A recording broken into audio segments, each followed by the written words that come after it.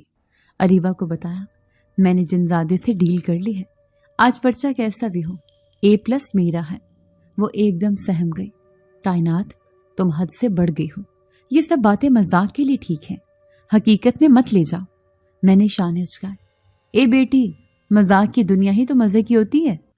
مگر جب پرچہ ملا تو میری آنکھیں حیرت سے پھیل گئیں۔ یہ وہی پرچہ تھا جس کے کچھ سوالات میں نے رات کو خواب میں دیکھے تھے، وہی جزو، وہی سوالات، وہی ترتیب۔ میں نے بے یقینی سے اریبہ کو دیکھا، وہ بھی حیران رہ گئی۔ پورے کمرے میں سب طالبات چہرے پر پریشانی لیے بیٹھی تھیں، اور میں تو جیسے کسی اور ہی جہان میں تھی۔ ہاتھ روانی سے چل رہے تھے، جواب مکمل، سب کچھ واضح۔ ایک لمحے کو لگا جیسے سوالات خود میرے ذہن میں ترتیب لے رہے ہوں، جیسے کسی نے میرے دماغ میں پرچہ ڈال دیا ہو۔ جب پرچہ ختم ہوا اور ہم باہر نکلے تو اریبہ نے میرا ہاتھ پکڑ کر روکا۔ کائنات، یہ کیا تھا؟ تمہیں رات کو سوالات کیسے پتہ تھے؟ میں نے بے فکری سے کہا، جنزادہ ڈیل نبھا گیا، کیا کروں؟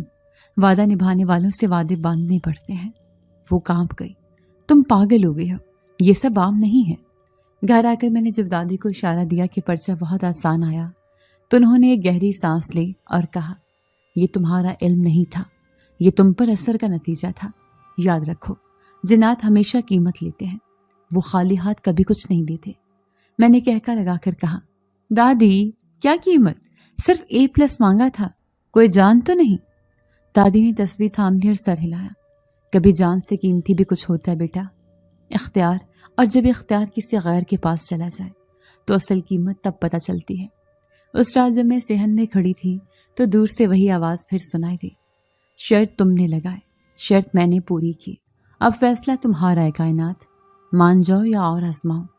اور پہلی بار مجھے اس کی مسکراہٹ میں محبت کی بجائے ایک عجیب سا حق محسوس ہوا، جیسے وہ مجھے حاصل کرنے کا نہیں بلکہ اپنا ماننے کا اعلان کر رہا ہو۔ جب میں نے صحن میں اس کی آواز سنی، وہی پراسرار جملہ، شرط تم نے لگائے، شرط میں نے پوری کی، اب فیصلہ تمہارا ہے، تو میرے دل کے اندر کوئی اندیکھا دروازہ سا کھل گیا تھا۔ میں دیر تک نیلے آسمان کو دیکھتی رہی، جیسے اس کی آنکھیں آسمان کے اس پار کہیں جھانک رہی ہوں، اور میں خود کو اس کی نظروں میں گم ہوتا محسوس کر رہی تھی۔ عجیب سا سکون تھا، ایک پراسرار سرگوشی جیسا، جو دل کے کسی کونے میں بیٹھ جاتی ہے اور پھر نکلتی نہیں۔ پہلے تو میں نے سب کچھ ہنسی میں اڑا دیا تھا، مگر اب میں جاننے لگی تھی کہ یہ سب کچھ عام نہیں رہا۔ وہ اب صرف خوابوں تک محدود نہیں رہا تھا، اس کی موجودگی میرے دنوں میں بھی آنے لگی تھی۔ اس کی نگاہ، اس کا سایہ، اس کا سکوت۔ جب میں صحن میں اکیلی بیٹھتی تو یوں لگتا جیسے کوئی ساتھ ساتھ چل رہا ہو۔ جب آئینے میں جھانکتی تو لمحے بھر کے لیے وہی سبز آنکھیں دکھائی دیتی اور پھر غائب ہو جاتی۔ دادی نے اب صبح و شام میرے کمرے میں دھونی دینا شروع کر دی تھی، اور پھپھو اکثر میرے کھانے میں کچھ پڑھ کر پھونک دی تھی۔ مگر سب کچھ کرنے کے باوجود میرے اندر ایک نرم سی تسلی بھر گئی تھی، جیسے وہ کوئی خوفناک مخلوق نہ ہو بلکہ کوئی بہت اپنا، بہت قریب۔ خوابوں میں وہ اب روز آتا، ہر بار مختلف انداز میں، کبھی باغ میں، کبھی دریا کے کنارے، کبھی کسی پرانے محل کی چھت پر۔ اس کے جملے مختصر مگر گہرے ہوتے، کائنات، تم ہر لمحہ میرے ساتھ ہو، یا وقت گزرے گا مگر تم مجھ سے دور نہ جا سکو گی۔ اور میں ان خوابوں کو جاگتی آنکھوں سے جینے لگی تھی۔ صبح اٹھتی تو یوں لگتا جیسے ساری رات کسی محبت بھرے دائرے میں سانس لیتی رہی ہوں۔ عجیب تھا یہ تعلق، جو دن کی روشنی میں نظر نہیں آتا تھا مگر رات کی تاریکی میں میری روح پر اپنی مہر لگا جاتا تھا۔ ایک دن اریبہ نے مجھ سے کہا، کائنات، مجھے اب تمہارے لیے ڈر لگتا ہے۔ میں ہنس پڑی، کیوں؟ میں نے کوئی جن سے نکاح تو نہیں پڑھا؟ وہ سنجیدگی سے بولی، بات مذاق کی نہیں، تم بدل گئی ہو، تمہاری آنکھیں وہ نہیں رہیں، تمہارے خواب سچ بننے لگے ہیں۔ جنات کے ساتھ تعلق بنانا، چاہے روحانی ہو یا خوابوں میں، تباہی کا راستہ ہوتا ہے۔ میں خاموش ہو گئی، پھر آہستہ سے کہا، لیکن اریبہ، تمہیں نہیں لگتا کہ وہ کوئی برا نہیں؟ میں اس کے ساتھ محفوظ محسوس کرتی ہوں، جیسے وہ مجھے کوئی نقصان نہیں دے سکتا۔ اریبہ نے میرا ہاتھ پکڑا، محفوظ، وہ جو انسانوں سے مختلف ہے، جو دنیا کا نہیں بلکہ جناتی جہان کا باسی ہے۔ کائنات، کبھی کبھی جو سکون ہمیں محسوس ہوتا ہے وہ دھوکہ بھی ہو سکتا ہے۔ پھپھو جو ہمیشہ ہماری باتوں میں چپ رہتی تھی اس دن بول اٹھی، ارے بچی، جنات سے کھیلنا ایسا ہے جیسے ہاتھ میں شعلہ رکھنا، وہ جتنا نرم لگے اتنا ہی اندر سے جلاتا ہے۔ تمہاری دادی نے تمہیں بچپن میں جو دعائیں سکھائیں وہ تمہیں ایسی آزمائشوں سے بچانے کے لیے تھی، مت بھولو۔ دادی اب اکثر گمسم ہو جاتی، وہ کبھی میری طرف دیکھتی اور کچھ پڑھنے لگتی اور کبھی میری پیشانی پر ہاتھ رکھ کر کہتی، اسے چھوڑ دو بیٹا، جسے تم سکون سمجھ رہی ہو وہ تمہارے اختیار سے نکل چکا ہے، وہ تمہاری سوچ سے آگے کی چیز ہے۔ اور میں ہمیشہ کی طرح ہنسی میں بات کو اڑا دیتی، دادی کچھ نہیں ہوتا، یہ سب میرے دماغ کا فسانہ ہے۔ مگر حقیقت یہ تھی کہ میں خود بھی اس الجھن میں گرفتار ہو چکی تھی۔ کیا واقعی یہ سب میرے دماغ کا کھیل تھا؟ کیا وہ خواب محض لاشعور کے پکار تھے، یا پھر میں واقعی کسی ایسی حقیقت سے جڑ چکی تھی جو انسانوں کی دنیا سے باہر تھی؟ ہر رات جب وہ خواب میں آتا مجھے لگتا جیسے میں کہیں اور ہوں، کسی اور جگہ، کسی اور حقیقت میں۔ اس کی موجودگی اب خوابوں سے نکل کر میرے دل و دماغ میں بستی جا رہی تھی۔ ایک دن کالج سے واپسی پر میں نے اسے صحن میں کھڑے دیکھا، وہ ویسے ہی خاموش سیدھا مجھے دیکھ رہا تھا، چہرے پر معمولی سی مسکراہٹ تھی مگر آنکھیں ان میں جیسے ہزاروں راز دفن تھے۔ میں اس کے پاس سے گزری تو وہ بولا، تم ڈر رہی ہو؟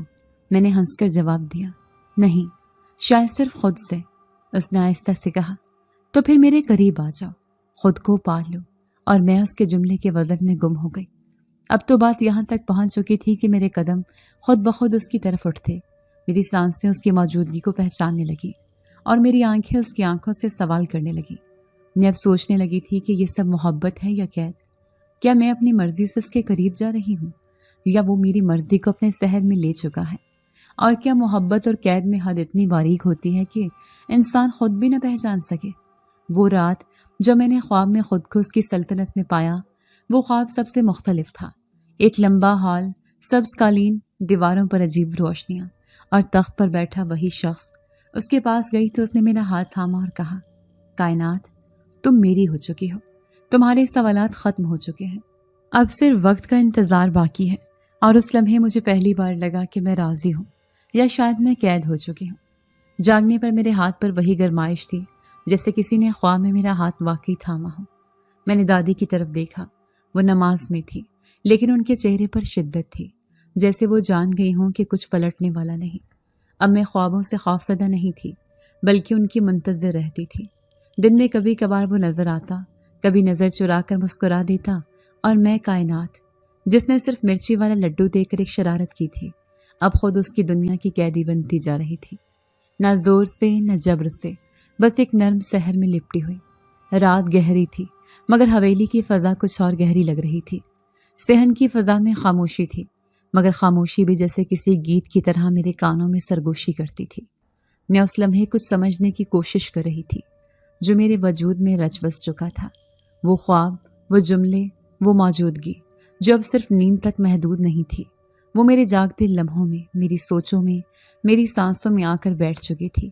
میں چھت پر بیٹھی آسمان کے ستارے گن رہی تھی جب اس کی آواز ابھری بالکل میرے پیچھے سے، کائنات، وقت آ گیا ہے سچ بتانے کا۔ میں چونکی نہیں کیونکہ شاید اب چونکنے کا احساس باقی ہی نہیں رہا تھا۔ میں دھیرے سے مڑی اور دیکھا، وہ مالک مکان، مگر آج اس کی آنکھوں میں کچھ اور تھا، وہ پراسراریت، وہ چمک، وہ خاموش غرور جو عام انسانوں میں نہیں ہوتا۔ وہ میرے سامنے آیا بالکل سادہ مگر وقار بھرے انداز میں۔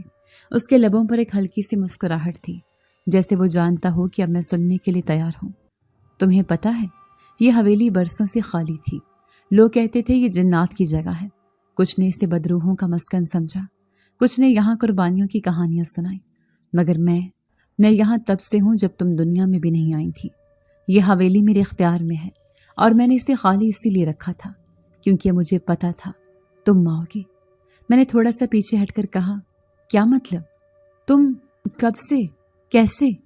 اس نے آہستہ سے جواب دیا، میں جن زادہ ہوں، کائنات، ایک جن زادی ماں کا بیٹا اور انسان باپ کی خواہش کا نتیجہ۔ میں ان چند جنات سے ہوں جنہوں نے انسانوں جیسا روپ اختیار کیا، جنہوں نے دنیا کو سمجھنے، محسوس کرنے اور محبت کرنے کی تمنا کی۔ اور تم وہ ہو جس نے میرے اندر چھپی خواہش کو جگا دیا۔ میری آنکھیں پھیل گئیں، دل کی دھڑکن جیسے لمحے بھر کو تھم گئی۔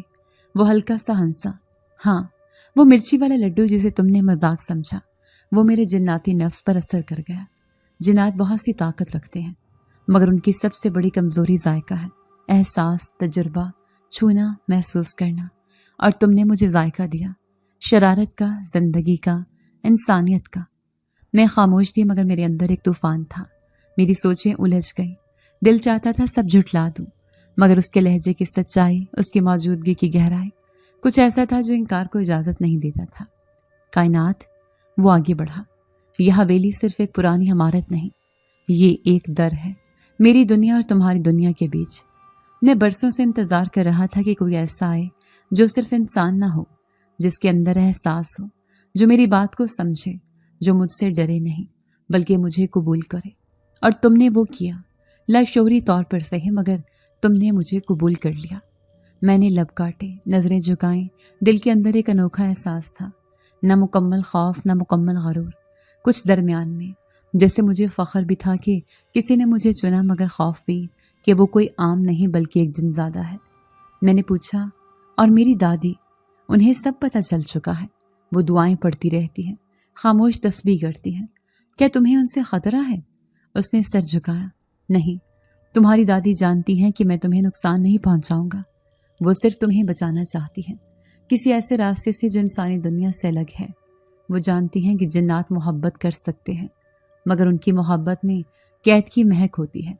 پھر وہ رکا اور میری طرف دیکھا، اسی لیے میں تمہیں بتا رہا ہوں، فیصلہ تمہارا ہے، محبت ہے یا قید۔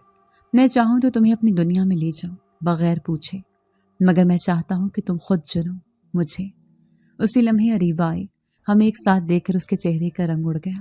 اس نے مجھے الگ لے جا کر سرگوشی کی، کائنات، خدا کا واسطہ ہے، یہ سب چھوڑ دو، وہ غیر ہے، تمہیں خبر بھی نہیں کہ اس کا مطلب کیا ہوتا ہے۔ تمہاری زندگی، تمہارا نصیب سب بدل جائے گا۔ میں نے آہستہ سے کہا، اریبہ شاید بدل چکا ہے۔ وہ بے بس ہو گئی۔ میں نے ایک لمحے کے لیے آنکھیں بند کی اور اس کی وہ نظروں میں محبت، خاموشیت، قبولیت یاد آئی، اور پھر ہولے سے کہا، تو کیا محبت قید نہیں ہوتی؟ کیا نکاح ایک قید کا وعدہ نہیں؟ بس فرق یہ ہے کہ یہاں قید نظر نہیں آتی، بس محسوس ہوتی ہے۔ اس لمحے مجھے یوں لگا جیسے میری زندگی اب کسی نئے موڑ پر کھڑی ہے، جہاں یا تو میں واپس پلٹ جاؤں اپنے انسان ہونے کی غرور کے ساتھ، یا اس کے ساتھ قدم بڑھا کر ایک ایسی حقیقت کو گلے لگا لوں جو خوفناک ہونے کے باوجود دلکش تھی۔ دادی نیچے بیٹھی تسبیح کر رہی تھی، ان کی آواز اب مجھے ایک پرسکون آہنگ کی طرح لگنے لگی تھی، جیسے وہ جانتی ہوں کہ انکار ممکن نہیں رہا۔ اور میں اب سوچ رہی تھی، کیا واقعی وہ جنزادہ مجھے قید کرنا چاہتا ہے، یا یہ قید دراصل میری اپنی خواہشوں کی ہے۔ حویلی کی وہ صبح کچھ الگ سی تھی، کچن سے ماں کی کھانسی کی آوازیں آ رہی تھیں، مگر اس بار کچھ زیادہ ہی گہری، مسلسل اور کمزور۔ دادی بار بار ان کی پیشانی پر ہاتھ رکھ کر کچھ پڑھتی جاتی، اور پھپھو دوا کے ڈبے کھول کھول کر پریشان سی گھومتی رہتی۔ میں نے کالج کے بیگ کی زپ بند ہی کی کہ ابا کی آواز بھر آ گیا، کائنات، کالج بعد میں، ہمیں اسپتال جانا ہے ابھی۔ میری آنکھوں میں تشویش بھر گئی۔ امی کے چہرے کا رنگ زرد ہو رہا تھا اور وہ نیم بے ہوشی کی حالت میں پڑی تھی۔ میں اور ابا ان کو لے کر قریبی اسپتال پہنچے، جہاں جلدی میں کیے گئے ٹیسٹوں کے بعد جب ڈاکٹر باہر آیا تو اس کی سنجیدگی نے ہمیں اندر سے ہلا دیا۔ گردے مکمل ناکارہ ہو چکے ہیں، فوری تبدیلی کی ضرورت ہے، مہلت زیادہ نہیں۔ ابا کا رنگ فک ہو گیا۔ کتنا خرچ آئے گا؟ ڈاکٹر نے جیسے آہستہ سے موت کا پروانہ تھما دیا۔ کم از کم 1 کروڑ۔ میری آنکھوں کے سامنے جیسے اندھیرا چھا گیا۔ ہم تو اس حویلی میں بھی مالی دباؤ کے تحت کرایہ دار بن کر آئے تھے۔ 1 کروڑ کہاں سے آتا؟ ابا کے پہلے ہی لاکھوں روپے کا قرض تھا، گھر کا گزارا پہلے ہی مشکل تھا۔ دادی جو ہمیشہ حوصلہ دیتی تھی اس بار خاموش تھی، صرف تسبیح ہاتھ میں چلتی جا رہی تھی، اور آنکھوں میں کچھ ایسا تھا جو میں پہلی بار دیکھ رہی تھی، بے بسی۔ میں نے اماں کا ہاتھ تھاما، ان کی نبض کمزور تھی۔ میں نے لبوں ہی لبوں میں وہی فکرہ دہرایا جس نے پچھلی بار امتحان آسان کر دیا تھا، اگر تم اتنے ہی خاص ہو تو اب کچھ کرو، میری ماں کو بچا دو۔ اور شاید وہ سن رہا تھا۔ دوپہر تک جب ہم اسپتال کے باہر بیٹھے رو رہے تھے، اچانک ڈاکٹر دوبارہ آیا، چہرے پر حیرت اور تیزی لیے۔ آپ کی کیس کی ادائیگی ہو چکی ہے، پیسہ جمع ہو گیا ہے۔ ابا چونک اٹھے۔ کیا؟ کس نے؟ ڈاکٹر نے پرچے نکال کر ہمیں دکھائے۔ ایک نام لکھا تھا، شاہ زیب علی۔ میری سانس رک گئی۔ وہی نام، وہی مالک مکان، وہی جنزادہ۔ ہم واپس گھر پہنچے تو حویلی کے ماحول میں کچھ بدل گیا تھا، جیسے دیواریں بھی جانتی ہوں کہ آج کچھ غیر معمولی ہو چکا ہے۔ ابا خاموش، پھپھو ششتر اور دادی کی آنکھیں مجھ پر گڑ گئی تھیں۔ ان کے لب کچھ نہیں بول رہے تھے، مگر ان کی نظروں میں کئی سوال تھے، جیسے وہ پوچھ رہی ہوں، کیا تم نے واقعی وہ راستہ چنا ہے؟ امی کو اسپتال میں داخل کر دیا گیا اور اگلے 2 دن میں ان کا کامیاب آپریشن بھی ہو گیا۔ جب ڈاکٹر نے کہا کہ خطرہ ٹل چکا ہے تو ابا بے اختیار ہو کر سجدے میں گر پڑے۔ پھپھو کی آنکھوں سے آنسو ٹپکنے لگے اور میں بس چپ چاپ کھڑی تھی۔ میرے اندر ایک شور مچ رہا تھا۔ کیا یہ سب میری وجہ سے ہوا؟ کیا وہ جو جنزادہ ہے میری ایک سوچ، ایک فکرے پر سب کچھ بدل سکتا ہے؟ کیا وہ واقعی مجھے اپنا مان چکا ہے؟ شام کو جب میں چھت پر پہنچی تو وہ پہلے سے وہاں موجود تھا، سفید لباس، خاموش چہرہ اور وہی آنکھیں جن میں محبت سے زیادہ ایک دعویٰ تھا، جیسے کچھ پا لینے کا غرور۔ میں نے تمہیں دکھا دیا کائنات کہ محبت صرف لفظ نہیں، میں تمہارے لیے وہ کچھ بھی کر سکتا ہوں جو انسانوں کے بس میں نہیں، میں نے سرد لہجے میں کہا۔ اور قیمت؟ تم ہمیشہ کہتے ہو نا کہ جنات بغیر قیمت کچھ نہیں دیتے۔ وہ مسکرایا۔ کبھی کچھ اتنا قیمتی ہوتا ہے کہ قیمت دینے والا خود نہیں جانتا کہ وہ کب دے چکا ہے۔ میرا دل دھڑک اٹھا۔ کیا مطلب؟ وہ آہستہ سے بولا۔ تم اب صرف تم نہیں رہی، تم میری ہو چکی ہو کائنات۔ تم نے مان لیا، چاہے زبان سے نہ سہی، دل سے، جذبے سے، آنکھوں سے۔ میری آنکھیں بھر آئیں، نہ خوشی تھی نہ غم، ایک عجیب سا ادراک تھا۔ میں نے کانپتی آواز میں پوچھا، کیا میں کسی اور کی ہو چکی ہوں؟ وہ بولا، نہیں، کسی اور کی، تم میری ہو چکی ہو۔ وہ لمحہ میرے لیے دھن میں لپٹے کسی فیصلے کی مانند تھا۔ نیچے دادی کی تسبیح کی آواز آ رہی تھی اور کمرے سے اریبہ کی سرگوشی، جو شاید پھپھو سے کہہ رہی تھی، سب کچھ بدل گیا ہے، اس نے کائنات کو قید کر لیا ہے۔ میں نیچے آئی تو دادی نے مجھے پاس بٹھایا، ہاتھ پر ہاتھ رکھا اور دھیرے سے کہا، کائنات، کچھ نعمتیں آزمائش بن جاتی ہیں اور کچھ آزمائشیں قید۔ تم پر وقت ہے، دیکھو کہ تم محبت میں ہو یا قید میں۔ میں نے کوئی جواب نہیں دیا، بس چپ چاپ امی کے بیڈ کے پاس جا کر بیٹھ گئی اور ان کے سرد ہاتھ کو تھام لیا۔ ان کی زندگی بچ گئی تھی، مگر میری شاید وہ اب کسی اور کی تھی۔ وہ شام عجیب تھی۔ حویلی کے صحن میں روشنی کم تھی، مگر ہوا میں ایک دباؤ سا پھیل رہا تھا۔ کچھ دن ہو چکے تھے، امی گھر آ چکی تھی، صحت بحال ہو رہی تھی۔ ابا کے چہرے پر عجب سی خاموشی تھی اور دادی، وہ تو جیسے دنوں سے کچھ محسوس کر رہی تھی جو ہم سب نہ سمجھ سکے۔ میں اپنے کمرے میں بیٹھی تھی اور چھت پر کسی کے چلنے کی مدھم سی آوازیں سن رہی تھی، بالکل ویسی جیسے کوئی ننگے پاؤں ٹھنڈے فرش پر چل رہا ہو۔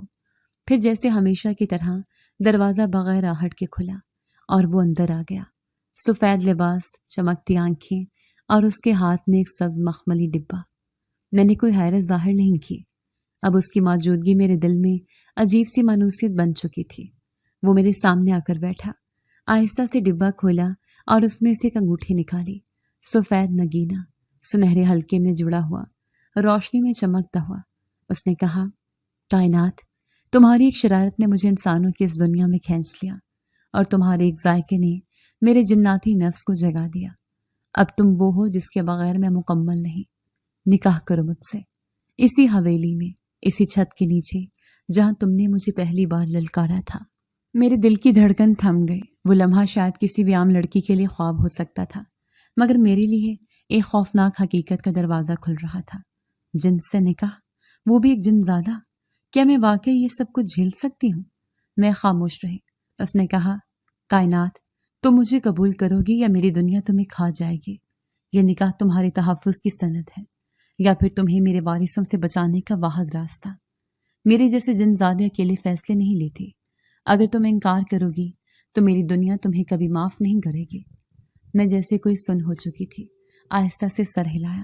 میں سوچنے کے لیے وقت چاہتی ہوں۔ وہ کچھ نہیں بولا، بس ایک بار میری طرف دیکھا اور دھیرے سے غائب ہو گیا، جیسے ہوا میں تحلیل ہو گیا ہو۔ اسی رات میں نے دادی کو سب بتا دیا ان کا چہرہ زرد ہو گیا، آنکھیں بند کی اور دل پر ہاتھ رکھا۔ پھر انہوں نے میری پیشانی پر ہاتھ رکھا اور دھیرے سے کہا، کچھ راستے اگرچہ بند نظر آتے ہیں مگر دل کی نیت اور اللہ کی رہنمائی سے کھل جاتے ہیں بیٹا۔ اس کا استخارہ کرنا ہوگا۔ تمہاری ماں کچھ سمجھ نہیں پا رہی، تمہارے ابا کچھ کہہ نہیں رہے، صرف اللہ رہنمائی کرے گا۔ دادی نے عشاء کے بعد استخارہ کیا۔ میں ساری رات ان کے کمرے کے باہر بیٹھی رہی۔ دل جیسے سانس لینا بھول چکا تھا، وقت جیسے رک گیا تھا۔ صبح جب دادی باہر آئیں، ان کی آنکھیں نم تھیں۔ انہوں نے کہا، کائنات، وہ جن ہے مگر اس کے ارادے صاف ہیں، مگر یہ رشتہ صرف تمہارے صبر اور ایمان سے نبھ سکتا ہے۔ اگر تم نے ہاں کی تو تمہیں اپنی دنیا کے بہت سے اصول بدلنے ہوں گے۔ اسی دن اریبہ میرے کمرے میں آئے، چہرہ اداس، آنکھوں میں نمی اور لب بھینچے ہوئے۔ تم نکاح کرو گی اس سے؟ اس نے پوچھا۔ میں نے نظریں چرائیں۔ میں نہیں جانتی۔ وہ بھڑک گئی۔ نہیں جانتی؟ وہ جن ہے کائنات، وہ تمہارا دوست نہیں، انسان نہیں۔ وہ تمہیں قید کر لے گا، تمہیں وہ بننا پڑے گا جو تم نہیں ہو۔ میں نے آہستہ سے کہا، شاید محبت قید ہوتی ہے اریبہ، شاید انسان بھی کسی نہ کسی جذبے کی قیدی ہوتے ہیں۔ اریبہ نے میری آنکھوں میں جھانکا اور آہستہ سے بولی، پھر تم اب میری دوست نہیں رہو گی، کیونکہ میری دوست انسان تھی، وہ چلی گئی اور میرے دل میں ایک اور بوجھ آ گرا۔ امی کو جیسے ابھی کچھ پتہ نہیں چلا تھا، وہ صرف اتنا کہتی تھیں، کسی دن اس شاہزیب سے کہنا کہ ہمارے ابا سے بات کرے، تمہاری شادی کی عمر ہو گئی ہے، لوگ پوچھتے ہیں۔ ابا ہمیشہ کی طرح خاموش تھے، مگر ان کی آنکھوں میں شکر کے آنسو تھے، اس شخص کے لیے جس نے ان کا قرض چکایا، ان کی بیوی کی جان بچائی اور بیٹی کو کوئی خواب سا دکھایا، مگر وہ خواب میرے لیے حقیقت بننے جا رہا تھا۔ میری راتیں نیند سے خالی تھی۔ میں کبھی قرآن کی تلاوت کرتی، کبھی دل تھام کر تسبیح کرتی اور کبھی چھت پر جا کر چاند کو تکتا، جہاں مجھے لگتا تھا کہ وہ بھی مجھے تک رہا ہے۔ وہ نہیں آیا 2 دن سے، جیسے مجھے مہلت دے رہا ہو فیصلہ لینے کی، اور میں بس سوالوں میں گھری رہی۔ کیا یہ محبت ہے یا نجات؟ کیا میں قید ہو رہی ہوں یا کسی قید سے نکل رہی ہوں؟ کیا میں جنات کی دنیا میں قدم رکھنے جا رہی ہوں، یا یہ نکاح مجھے ان کے شر سے بچانے کا ذریعہ ہے؟ یا شاید میں کسی آزمائش میں ہوں اور میری نیت ہی مجھے نکاح یا نجات کے درمیان فیصلہ کرنے دے گی۔ مجھے لگتا ہے کچھ فیصلے انسان خود نہیں لیتے، ان سے لیے جاتے ہیں، جیسے وہ وقت جب میں رات کے آخری پہر جاگی اور حویلی کی چھت سے آسمان کی طرف دیکھا۔ سب کچھ خاموش تھا، مگر میرے اندر جیسے کوئی چیخ رہا تھا۔ کمرے میں ماں سو رہی تھی، مگر ان کے سانسوں کی آواز میں اب بھی کمزوری کی جھلک تھی۔ دادی کی تسبیح کی مدھم چاپ میرے دل کی دھڑکن سے جا ملی تھی، اور اریبہ، وہ مجھ سے بات بھی نہیں کرتی تھی۔ میں اٹھی، دھیرے سے دادی کے کمرے میں گئی، ان کے سامنے بیٹھ کر خاموشی سے جے نماز بچھایا اور سجدے میں جا کر بس روتی رہی۔ یا اللہ، یہ جو سب ہو رہا ہے یہ میں نے شروع کیا تھا، صرف ایک مذاق سے، ایک مرچی والا لڈو، ایک شرارت، اور اب بات نکاح تک آ پہنچی ہے۔ کیا میں واقعی یہ سب سنبھال پاؤں گی؟ کیا میں اس کی ہو چکی ہوں، یا بس ایک احسان کا بوجھ محسوس کر رہی ہوں؟ مجھے یاد ہے دادی ہمیشہ کہتی تھی، جب سمجھ نہ آئے تو سجدے میں جا کر فیصلہ مانگ لو، انسان کا دل اللہ کا راستہ دکھا دیتا ہے۔ تو میں نے مانگا، رو رو کر مانگا، اگر یہ نکاح میرے لیے بہتر ہے، میرے حق میں ہے، میرے ایمان، میرے گھر، میرے والدین کے لیے خیر کا سبب ہے، تو دل کو ہاں پر راضی کر دے، ورنہ مجھے انکار کی ہمت دے۔ جب میں سجدے سے اٹھی تو آنکھیں سوجی ہوئی تھیں، مگر دل میں ایک عجیب سا سکون تھا۔ اگلی صبح میں اس سے ملنے گئی، چھت پر، جہاں وہ ہمیشہ کی طرح پہلے سے موجود تھا، جسے جانتا ہوں میں آنے والی ہوں۔ میری لب تھر تھڑا رہے تھے، مگر آواز مضبوط تھی، میں نکاح کے لیے تیار ہوں۔ اس کے چہرے پر جیسے دنیا کی روشنی اکٹھی ہو گئی ہو، مگر میں نے ہاتھ اٹھا کر روکا۔ مگر ایک شرط ہے۔ شرط؟ وہ ذرا جھکا۔ میں نے پوری آنکھوں میں آنکھیں ڈال کر کہا، تم میری دنیا کو قبول کرو گے، میرے والد، میری ماں، میری دادی، میری عبادتیں، میرا پردہ، میرے اصول، سب کچھ۔ میں تمہاری دنیا کو قبول نہیں کروں گی۔ مجھے جناتی محل نہیں چاہیے، نہ طاقت، نہ خزانے، مجھے صرف عزت اور سکون چاہیے۔ اور اگر تم واقعی مجھے اپنانا چاہتے ہو تو میری دنیا کے قوانین میں رہ کر۔ وہ چند لمحے خاموش رہا، جیسے میرے لفظوں کا وزن ناپ رہا ہو، پھر اس نے سر جھکا کر کہا، قبول ہے، کیونکہ تمہاری دنیا نے ہی مجھے انسانوں کی محبت سکھائی ہے۔ میں اس پل کچھ نہیں بولی، شاید وہ میری زندگی کا پہلا لمحہ تھا جس میں خود کو ہارا ہوا نہیں، فیصلہ یافتہ محسوس کر رہی تھی۔ جب نیچے آئے اور دادی کو سب بتایا، ان کی آنکھوں میں سکون کا سمندر تھا۔ انہوں نے میرا ماتھا چوما اور کہا، تو اپنی حد میں رہ بیٹا، اور اللہ نے تجھے وہ دیا جس میں تیرا بھلا ہے۔ امی کو ابھی تک کچھ خاص معلوم نہ تھا، بس خوشی تھی کہ شاہ زیب جیسے شریف لڑکے سے میری بات طے ہو رہی ہے۔ اور ابا، وہ اب بھی خاموش تھے، مگر ان کی آنکھوں میں ممنونیت تھی، جیسے کسی نے ان کی بے بسی پر ہاتھ رکھ دیا ہو۔ اریبہ سے میں خود ملی، وہ چپ تھی مگر آنکھیں بھر آئی تھیں۔ میں نے اس کا ہاتھ تھاما اور کہا، میں نے صرف اپنے لیے نہیں، تم سب کے لیے فیصلہ کیا ہے۔ اگر میری جگہ تم ہوتی تو کیا تم بھی یہی نہ کرتی؟ وہ رو دی، پھر مجھے گلے لگا لیا۔ پر اب اگر وہ تمہیں رلائے گا نا، تو جن ہو یا کچھ اور ہو، میں اس کی شامت لے آؤں گی۔ میں ہنس پڑی، پہلی بار دل سے۔ نکاح والے دن میں نے کوئی قیمتی لباس نہیں پہنا، بس سفید جوڑا، سادہ دوپٹہ، اور دل میں وہ یقین کہ میں نے یہ فیصلہ دعا سے لیا ہے، دنیا کی ضد سے نہیں۔ وہ نکاح الفاظ کا نہیں، دو دنیاؤں کے بیچ ایک عہد کا نکاح تھا، اور میں، کائنات، جو صرف مرچی والے لڈو کھلا کر ہنسی تھی، اب شاہ جن زادے کی بیوی تھی۔ اگر آپ کو آج کی ہماری کہانی پسند آئی ہے تو اسے لائک کیجیے اور اپنے پیاروں کے ساتھ شیئر کیجیے۔ اور ہاں، اگر آپ نے ابھی تک ہمارا چینل سبسکرائب نہیں کیا تو ضرور کیجیے۔ ملتے ہیں کل ایک نئی اور دلچسپ کہانی کے ساتھ، تب تک کے لیے اللہ حافظ۔